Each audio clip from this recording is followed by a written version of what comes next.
Hey, Slater Crusaders, America's the greatest country in the world. Thanks so much for being here. There was nothing to show you from the Supreme Court hearings yesterday. There's not a single clip worth playing. And today, each senator gets 30 minutes to question Barrett. Yesterday I said it was 20 minutes. It's 30. This will be excruciating to watch. I mean, we'll play some highlights tomorrow, but just do not inflict upon yourself the torture of watching Amy Klobuchar pompously grandstanding for 30 minutes. Like, there's 10,000 things I'd rather do today than watch Cory Booker. And it's going to have zero impact upon the election. Like, today will have zero impact. I mean, maybe the hearings in general will, but today, like, whatever. Do you remember when Trump had COVID? That was like 10 days ago, and the media had him on his deathbed. And I remember when this happened, I was like, I think I wrote on Twitter, I said, this won't even be a blip on the radar in 29 days on election day.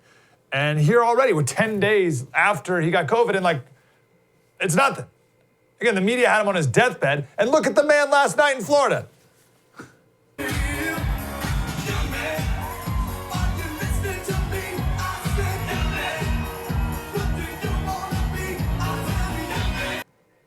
He's loving it. He's having a blast. Meanwhile, here's Biden, poor guy, in Ohio yesterday.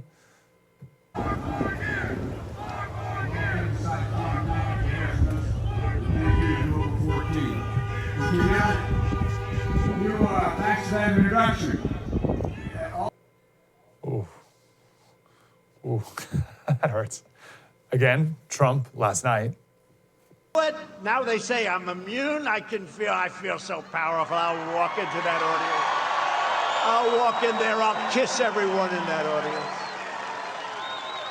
I'll kiss the guys and the beautiful women and everybody. I'll just give you a big fat kiss. No, but there is something. And then here's Biden in Arizona. There's really not much to see. I'll step out of the way, but it's kind of boring out here. So it's not your typical presidential campaign event. We don't see people rallying outside. We don't see signs or really much of what's going on. Although she's like, I mean, I'll step aside, but I mean, it's not the Biden is politically so fortunate for COVID, because he would only have rallies like that if it weren't for COVID. But now he can pass it off as like, safety precautions. Yeah, no one's here because of, social distancing. We just want to be safe. Listen, a local reporter asked Biden, he said, listen, 56% of Americans just said that they're economically better off today than 4 years ago. Why should they vote for you? And Biden yesterday said, well, if they think that, then they probably shouldn't. And I agree. I stand by my claim. For every one person who voted for Trump in 2016 and is not going to vote for him now because he's too mean or whatever, there's 10 people who did not vote for Trump in 2016 because they were a Rubio fan or a Cruz supporter or Jeb, or they thought maybe he was a Democrat in disguise or something. So there's 10 people who didn't vote for him in 2016 who will now. That's my theory. I'm not worried, but gosh, we'll find out soon. Anyway, so nothing with the Supreme Court, and that's how the state of the campaigns are going right now. Let's pivot here, because yesterday was Columbus Day, and I totally missed it. I forgot. There's too much going on. I forgot it was Columbus Day. And I got to take some time here to share the true story of Christopher Columbus. So let me give you the very quick version, and then we'll break it down. First, forget everything you've ever heard about Christopher Columbus. Everything you've ever heard about the motivation of why he traveled across the Atlantic Ocean. Forget everything.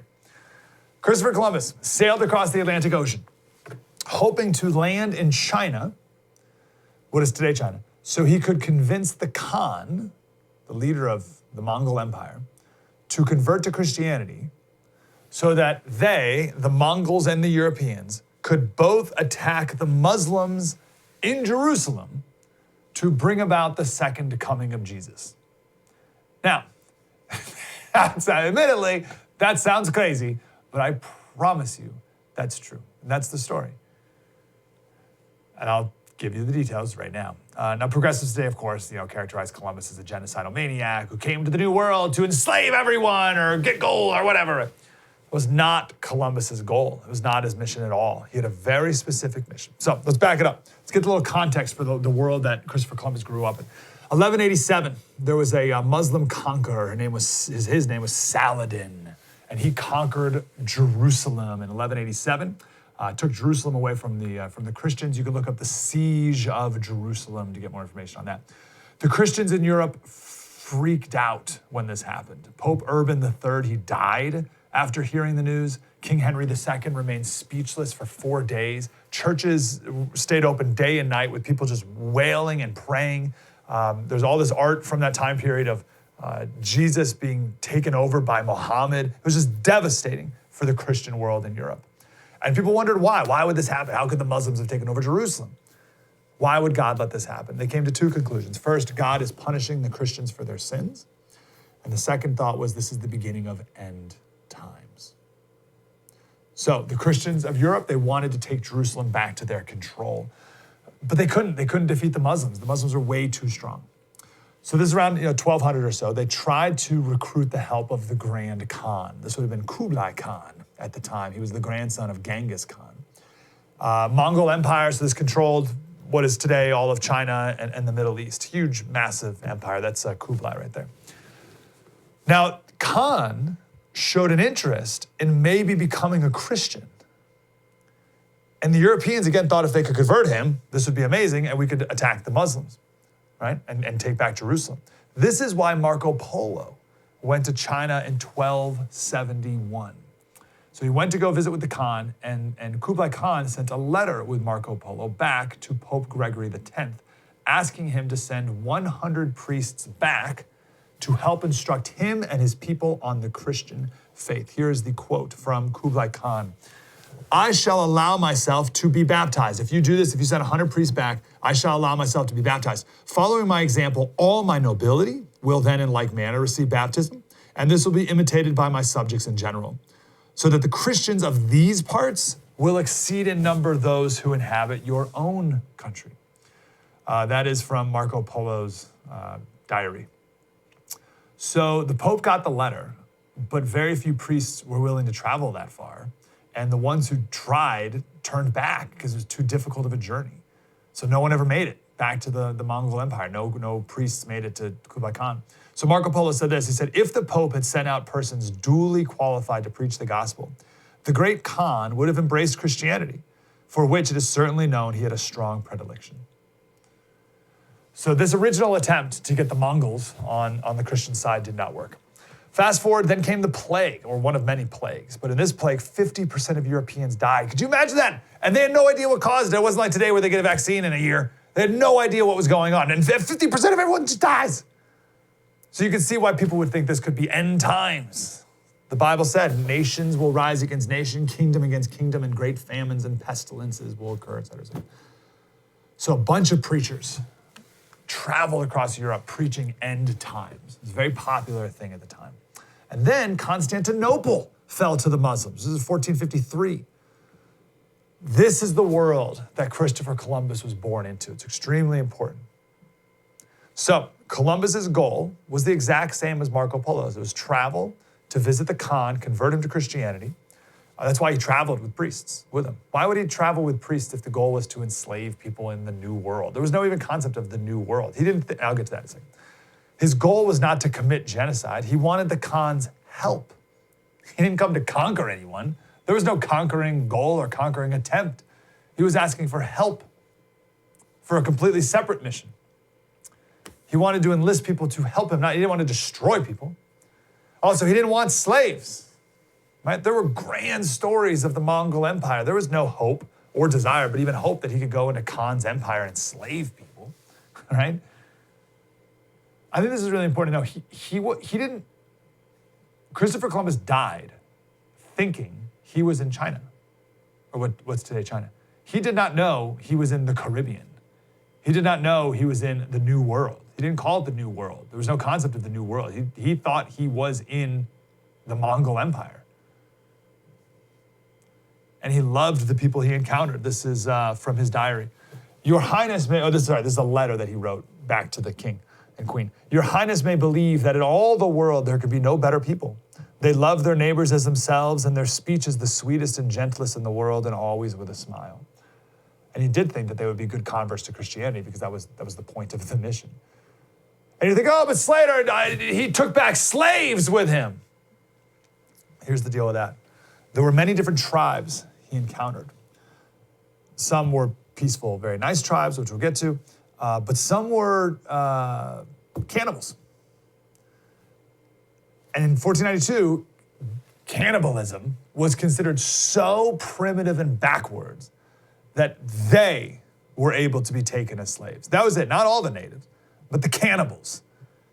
And Christopher Columbus's goal was, he said, that it could not be anything but well to get them out of that environment and get them out of the habit of eating people and try and save their souls back in Spain, right? So I just want to be clear, he made a distinction, and this is all in his diaries. I'm not making any of this up. There's a distinction between everyone he encountered and cannibals. It was the cannibals that he took as slaves, but even then, it was to help them. And he ordered that these people be treated better than other slaves back in Europe. And again, I just want to make this point. Columbus died not knowing that he was in the Caribbean. He thought his entire life that he was in the Khan's empire. He thought he was in China. So that's the very short of it. Sit on that for a minute. I'll make a concluding thought next. And I want to highlight how Howard Zinn, in particular, has manipulated the writings of Christopher Columbus to get people to think that he was an evil, terrible, horrible person.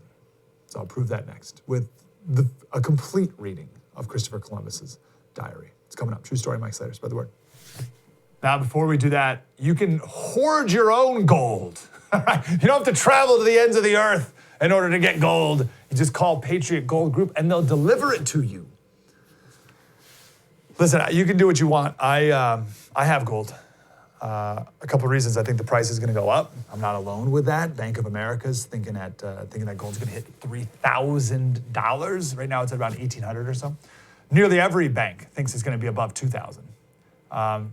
So I have some for that reason. I have some because if things go bad in the economy, like, I don't know, $1 trillion stimulus packages and inflation out of control, we're drowning in debt, then it's good to have gold. And then even like next level, like banking system collapses and you need to trade for things.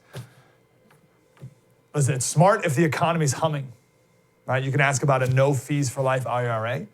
Gold is a good thing if things are going well. Gold's a good thing if the entire thing collapses and everywhere else in between, right? But if things collapse and everyone else is left standing around with worthless paper, what do you have? You think that's crazy? You think America's immune from this? A thing that's happened all around the world for all of history? I don't think America's immune from that. Patriot Gold Group. These are my guys. No commission, no fees when you sell, which is awesome too. They're America's highest rated precious investment firm by Consumer Affairs, and for good reason. You are working directly with the owners. 1-800-798-4260. What do we got, 21 days till the election right now? Let's get this gold in your hand as soon as possible. 1-800-798-4260. It's Patriot Gold Group.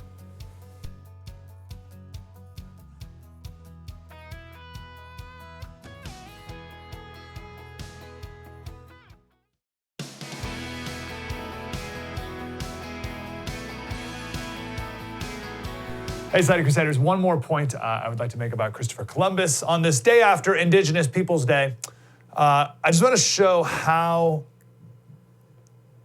easy it is to, rewrite history. That's obviously a common theme of this show. So a lot of people every Columbus Day send me this quote when they're like, Columbus is the worst person ever in the whole world, blah, blah. This is from Howard Zinn.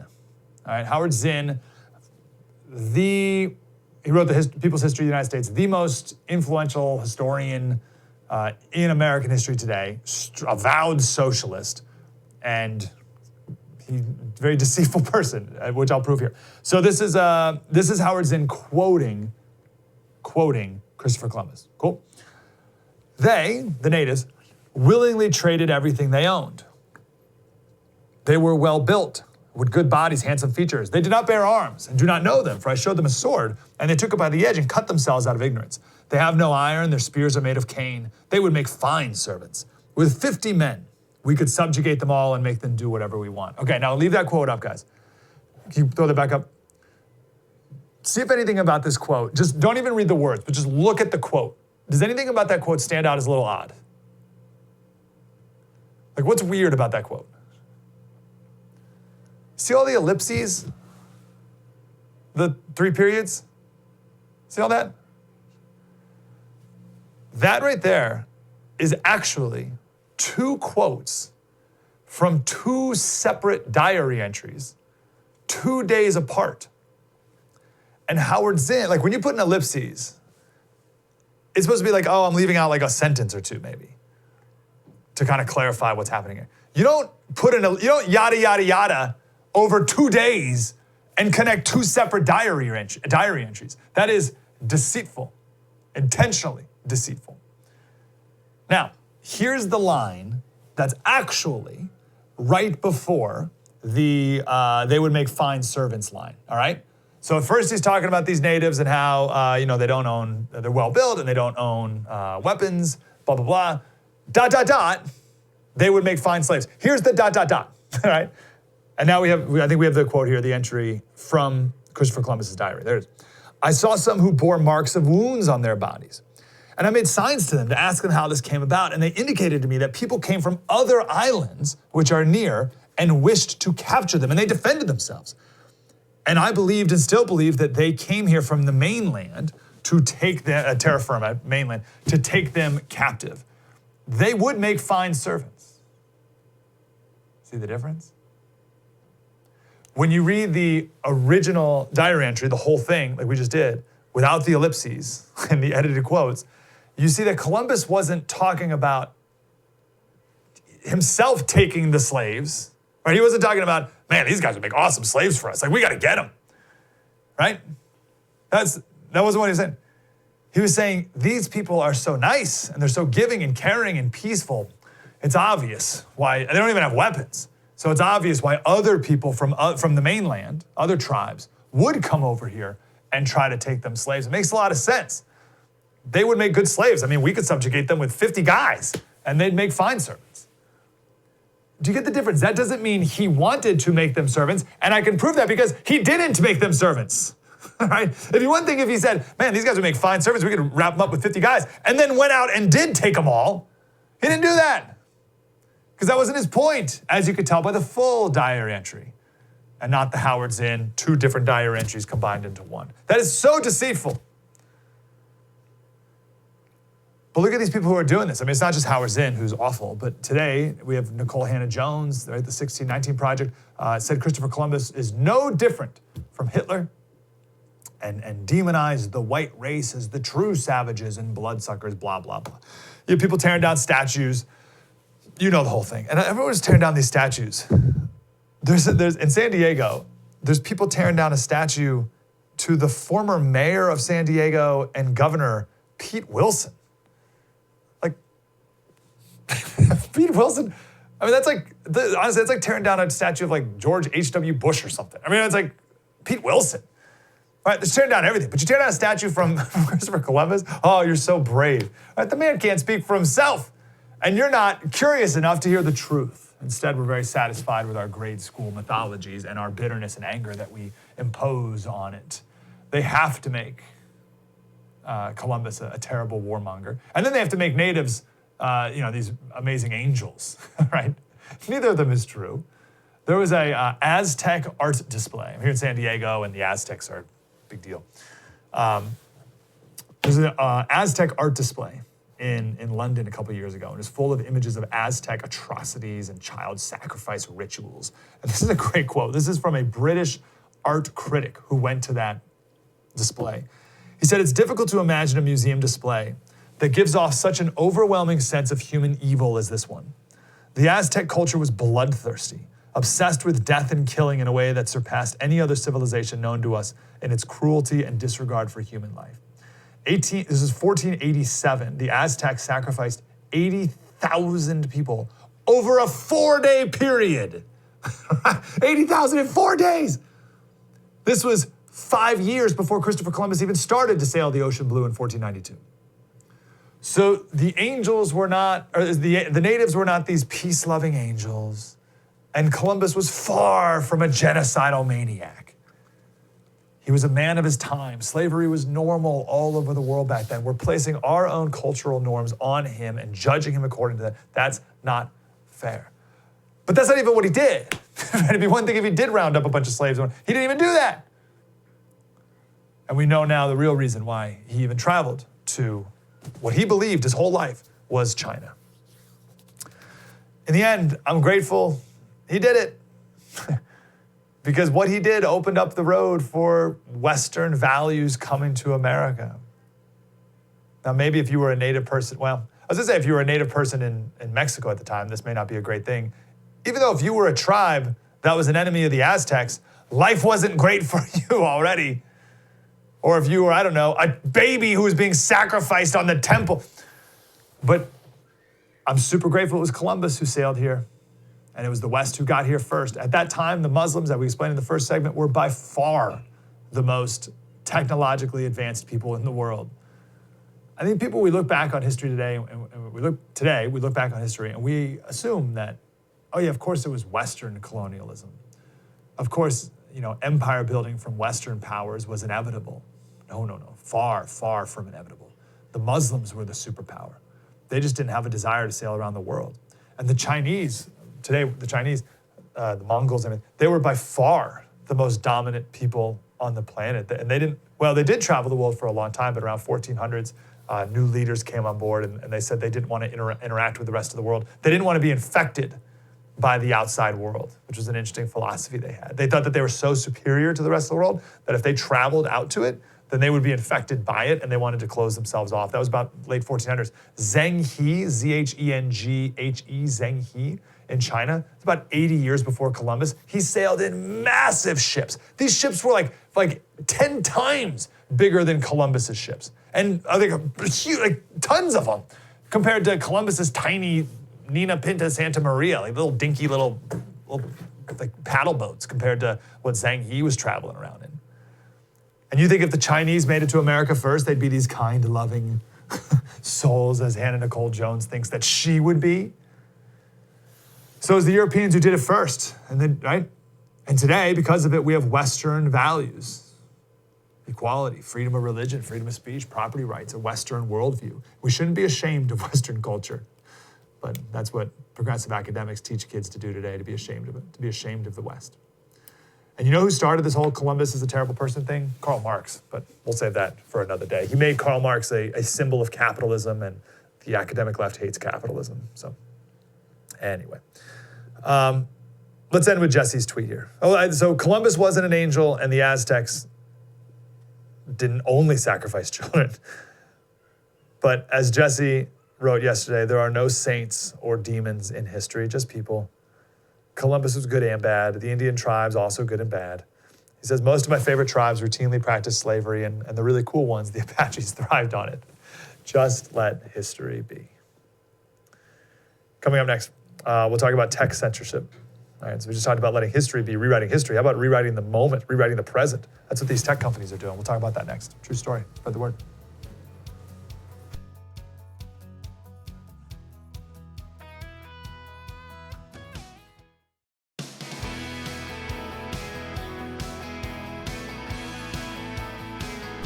Hey, Slater Crusaders. So we've touched on this theme here and there, but I really want to do a deep dive on this because the technology companies, Silicon Valley, social media, they have unprecedented power and control and ability to manipulate. I've recommended the documentary on Netflix. It's called The Social Dilemma, but I really think that even just scratches the surface of what we're talking about. And this isn't even a hypothetical. They're doing it right now, right? The president of the United States sends out a tweet and Twitter comes in and says, oh, well, we're not really sure about this. And right, they're already censoring. Facebook's already said that they're going to prevent anyone from spreading any news on election day about who won, which will likely be the president. So this isn't even like this hypothetical worst case scenario. Like, we're seeing it right now.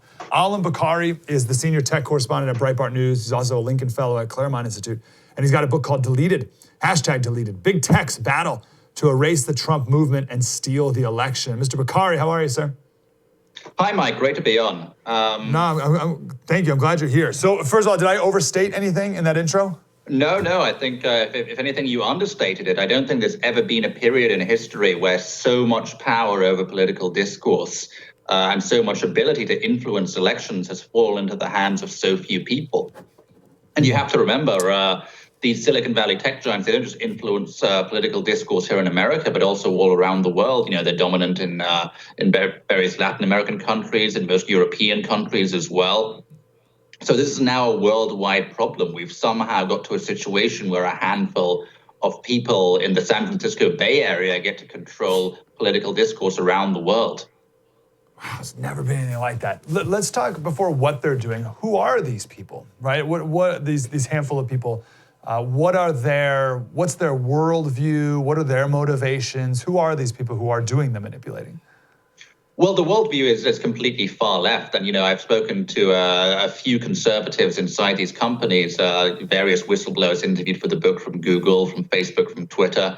And they all describe a crazy far left environment where it's much like a college campus. If they speak out, if they identify themselves as conservatives, they're too afraid to do that. So most of the conservatives in Silicon Valley stay in the closet. That's how bad the far left culture is there. And that creates a real problem because it means that people don't tend to speak out when they see leftist bias influencing the products of these companies, which can have a massive impact. So give me an example of what? What are they doing exactly? So I'll tell you one of the scariest things that one of my Facebook sources told me about in the book. He told me about how they've built a model to depolarize people, so to move people from the far right to the center and allegedly from the far left as well. But the way Silicon Valley defines those terms is obviously going to be very different from the way you and I define those terms. And the way they do it, as explained by my Facebook source, is they look at people who made that transition on the platform, so people who changed their political beliefs, moved closer to the center, and they look at the kind of content they saw on Facebook ahead of that, and then they micro-target that content to people who they want to manipulate, whose political opinions they want to change. So we shouldn't really underestimate this power. I mean, they know more about us, these tech companies, than perhaps anyone ever. And they're absolutely going to use that power to manipulate us. They are using it, according to my sources inside these companies. All right, so just slow that down a second. So what you're saying is they look at people who have already gone from maybe the extreme right to maybe something more center, and they look at the videos they've seen, let's say the videos or the memes or whatever, and Facebook's like, oh, these are the ones that can change people's perceptions. Let's take those and send it over to Mike Slater, and maybe Mike Slater will view these videos and also come a little more to the center. Is that right? That is essentially what my Facebook source described, yes.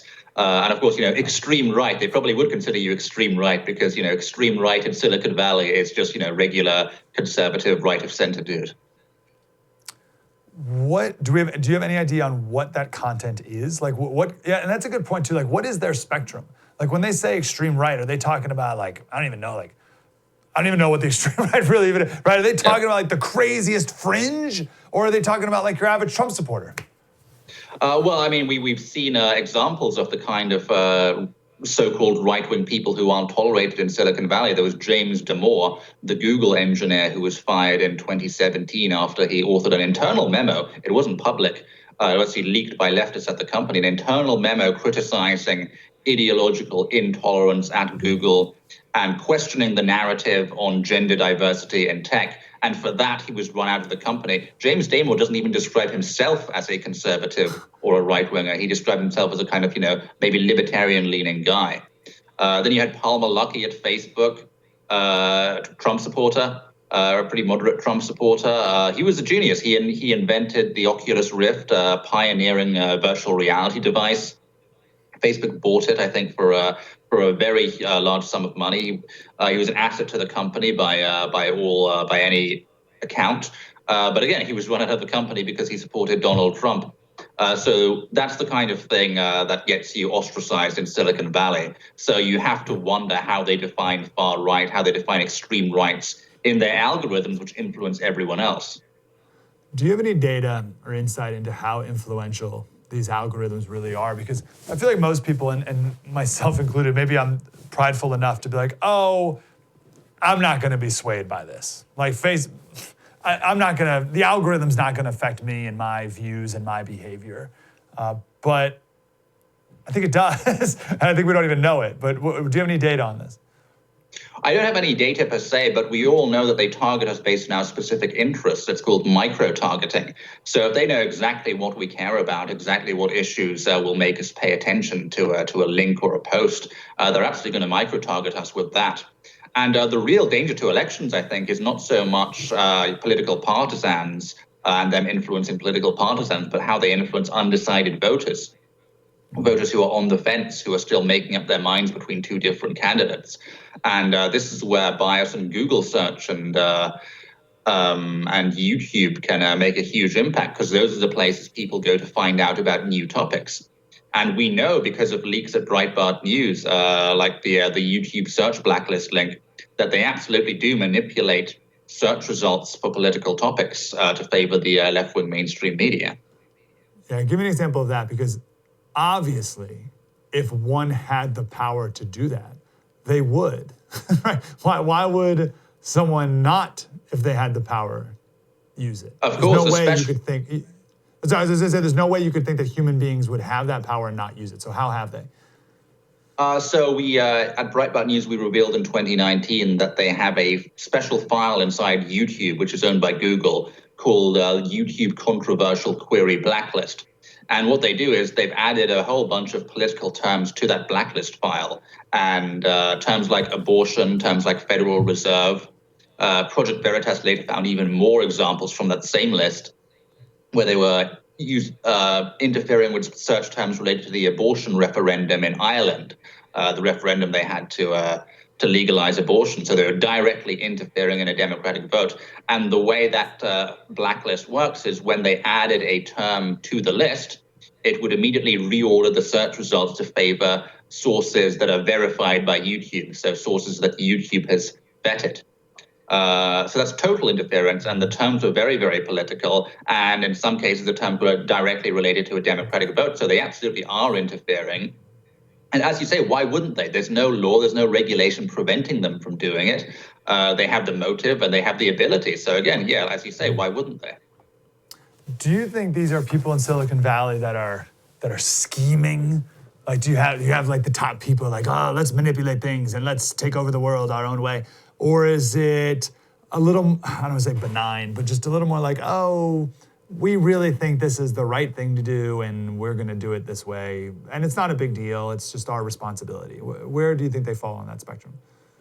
I think it differs according to the company. Jack Dorsey and Mark Zuckerberg, for example, are probably not as bad as the people directly underneath them.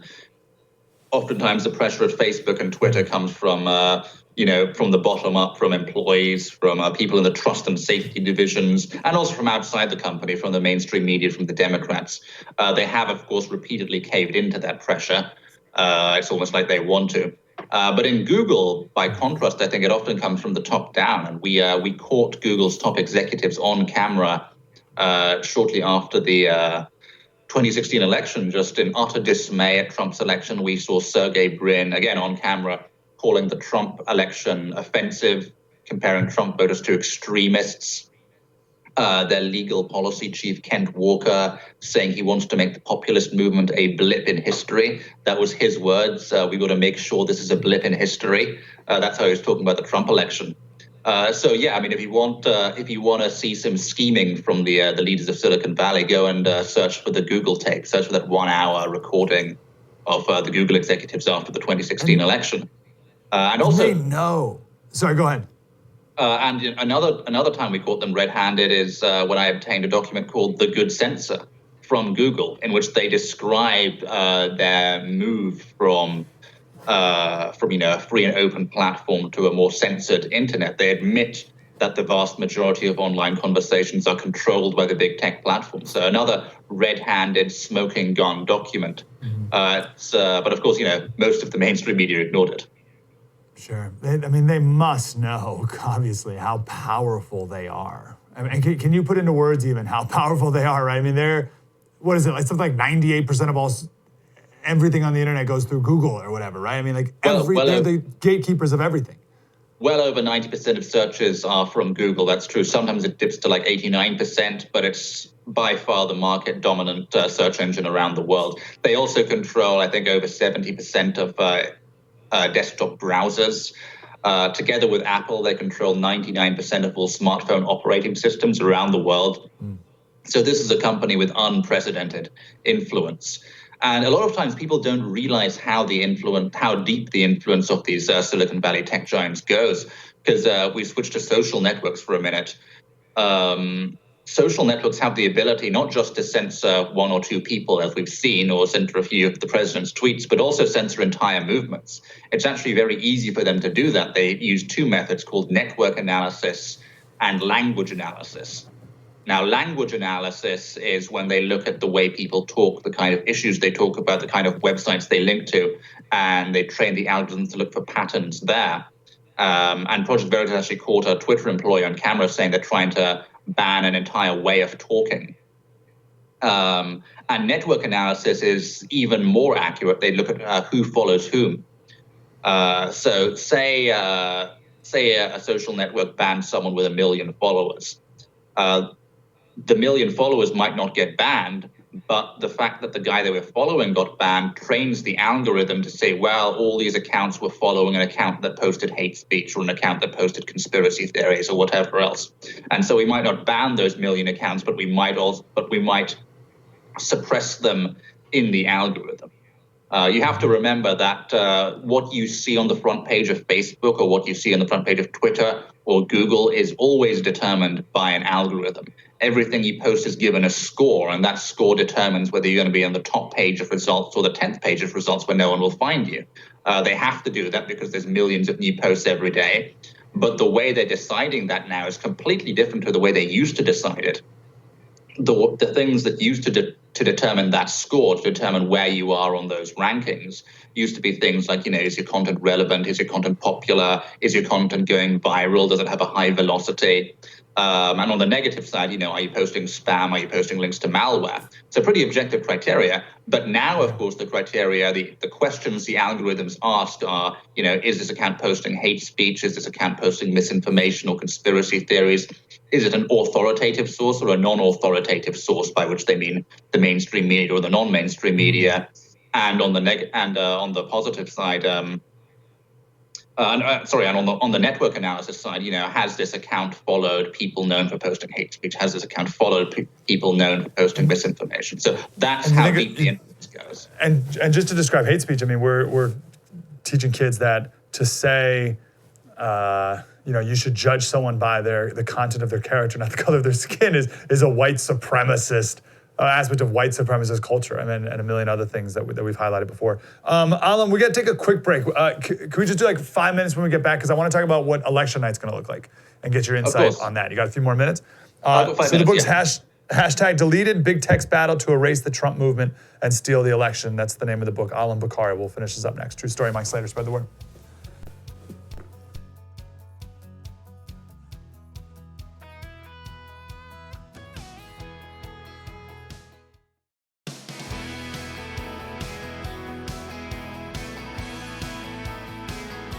Hey, Slater Crusaders, there's obviously a ton here that we can't get to, but I want to talk about election night when it comes to these tech companies and social media companies and what Alan Bakari thinks they may do and what we need to be prepared for. I don't think it can be overstated, the power that these tech companies have today and how it's clearly heading in a direction, and I don't see it ever getting better. The book's hashtag deleted, big tech's battle to erase the Trump movement, steal the election. All right, I don't know if we want to start with election night or maybe like the couple days leading before it. But what are you seeing, what are you predicting that these social media and tech companies are going to do? Well, they've almost been priming us for the next stage of censorship, because we've seen over the past few months they've displayed an increasing willingness to censor President Trump himself. That's something they weren't doing before this summer. And now they're coming out openly and saying if politicians declare victory before the authoritative sources declare victory, by which they mean themselves and the Democrat-aligned media, then they're going to shut you down no matter who you are. So if President Trump claims victory before they do, or if a source they don't like claims victory, they're just going to completely shut it down. So they've told us they're going to do that. That's exactly what they're going to do. And when you combine that with the fact...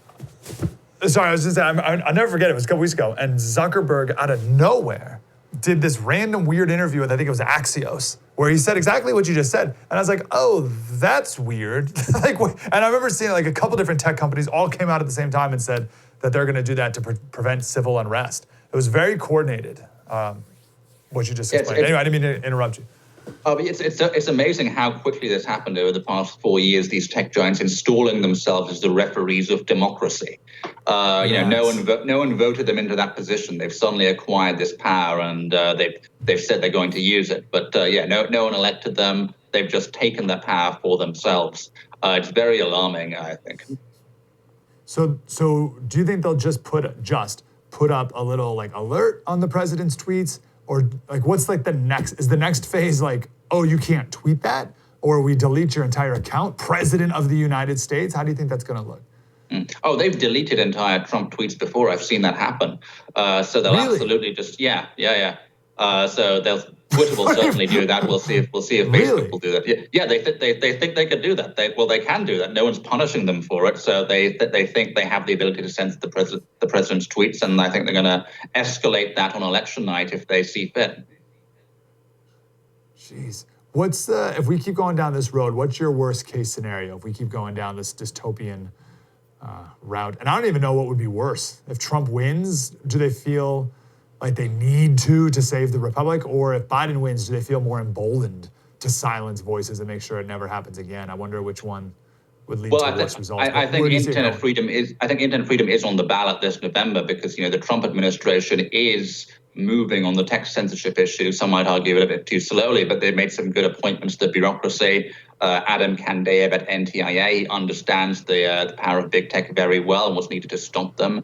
There's an executive order on social media censorship, whereas a Biden administration, I think, would use the power of the federal government to demand even more censorship and pressure them to censor even more. So if you care about digital freedom, if you don't want to slip further into this sort of digital totalitarianism that we're in, then you probably don't want a Biden administration. Did I interpret this right? I remember it came up the other day somehow, that oddly, it's the Democrats who may want to break up the tech companies and break up the monopoly more than the Republicans might, or am I not interpreting that correctly? So, and I say that because if that's true, then you would almost think like the tech companies would have this selfish incentive to want Trump to win. What do you make of that? You would think that, but the way the Democrats do it is very smart. On the one hand, they're threatening, this kind of, competition regulation, which is going to have a huge impact on the tech companies. But at the same time, they keep demanding that the tech giants censor even more. So the Biden campaign has repeatedly demanded that Facebook censor more of Trump's ads, for example. So it's almost like they're saying, give us what we want, or else we're going to impose these heavy-handed regulations on you. Whereas the Republicans don't tend to do that as much. So I certainly think the tech giants fear the Democrats more than they fear the Republicans. But that makes them more inclined to do what the Democrats say. Okay, yeah, that's right. All right, last question. Do you see any way that this doesn't continue to spiral in this one direction, right? Is there any chance that Google goes back to their original motto, which amazingly was it "Don't be evil"? Is that what it was? Is there any chance they get back to that? Don't be evil. And Twitter's unofficial motto used to be the free speech wing of the free speech party. It's incredible how quickly that's changed over the past 5 years. What are you talking about? Yeah. Are you What was it? What was it? What was their motto? The free speech wing of the free speech party. It was an unofficial motto. Their CEO touted it.